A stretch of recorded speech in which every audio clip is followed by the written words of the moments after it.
Ever wonder why you're not hitting your goals? Why it looks like everyone else around you is achieving and hitting all of their personal and professional goals? I am here to talk to you for the next few minutes about what I've found over the past 20 some years of coaching, training, and supporting real estate professionals, brands, and brokerages, why it is that some just don't hit their personal and professional goals, no matter how hard it seems that they're trying and working to hit their goals, why some of them just never quite seem to hit them. My name is Sherry Swift. I'm a performance coach, a real estate coach, and a leadership coach, and I have been in the business of building rock stars for over 20 years. I'm excited to speak with you today about the top 3 reasons why real estate agents don't hit their professional goals. Why it feels like when you look around you, everyone else is hitting their goals, but you just can't seem to make it catch, to make it go. There's something that's missing. So let's talk about it. But in the meantime, and first, I would love it if you would just subscribe and follow. I promise you that I'm going to work my hardest to bring you quality content on a regular basis. So let's regularly connect here. Every Monday, there's going to be something new that's dropping.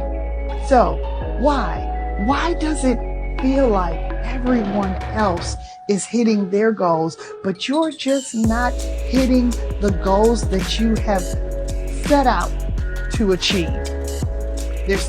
So here we go. 3 reasons why you are not hitting your professional goals as a realtor. Number 1, you are more concerned with what you look like and what it looks like than what it really is.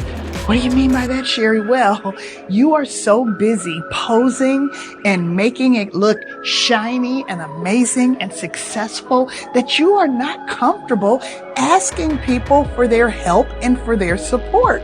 So, you've got to adjust and accept the fact that you have to get comfortable asking other people for their support and for help in order to actually achieve what you're trying to reflect. You're in your own way in that way. You need to get comfortable asking for help and letting everyone know that although you may not have a lot of production right now, you are ready to get to work and can't wait to be a dependable resource, but you have to reflect a need and a desire to serve. And if all you're doing is showing up as amazing, successful, and amazing, you are missing out because people don't think you need anything. Number 2, you keep interrupting yourself. This whole start, stop, start, stop, start, stop. You keep interrupting yourself because you're impatient. You keep interrupting yourself and you won't allow yourself to get to momentum. There is a magic to momentum. You know that, right? Momentum comes through consistency. You're doing it over and over and over again. And the more that you do it, the greater the rhythm, the better you become, the more natural it is, right? Okay? So I want you to know that every time you interrupt yourself and you stop, and by the way, you're blaming the stop on everybody else. It was your mom, it was your dad, it was your uncle, it was your spouse, your husband or your wife, your partner, your kids are sick. It's all these reasons in your head that you've created that you have to interrupt yourself. And you've got this start and stop thing going. But the reality of the situation is it's you.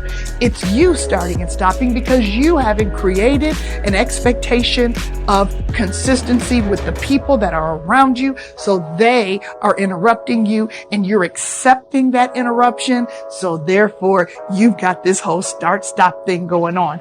And then finally, number 3, you and your expectations are not aligned with your experience or the time that you have actually served in this industry.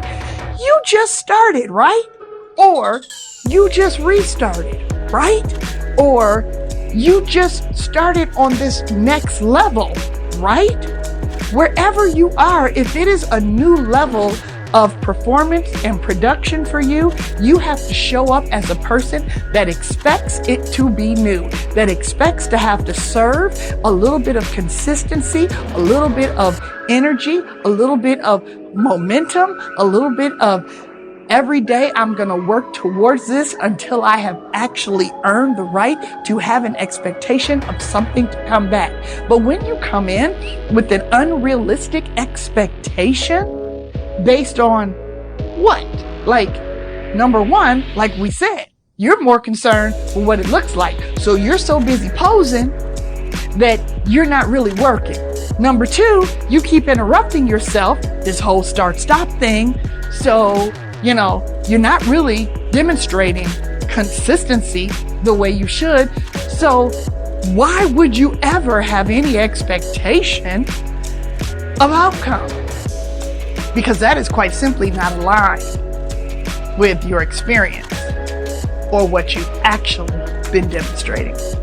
This may not be the thing that you wanted to hear today. Sometimes coming from the coach, it's going to be warm and fuzzy, right? The balance between care and candor, it's going to be warm and fuzzy, and the hug that you need in order to feel better about yourself. And sometimes you just need it straight. You are in your own way. If you're wondering why you're not hitting your goals and why it looks like everybody else is doing so much better than you, and oh, by the way, sometimes they're not doing any better than you. It just looks that way because, back to number one, they're busy posing. They're not really doing all the things that it looks like they're projecting. But if it does look like other people are doing so much better than you and you just can't seem to hit your goals, a lot of the time it has to do with that 1, that 2, and that 3 that we just talked about. So I want you to press subscribe and follow me. And next week is going to be even juicier and even better. I can't wait to be back with you again. I promise to drop something just as delicious every Monday. Let's grow and let's go together. Wherever you are in the week or in the world, know that I am here as a real resource for you, and I can't wait to serve. Make it a fantastic rest of your week.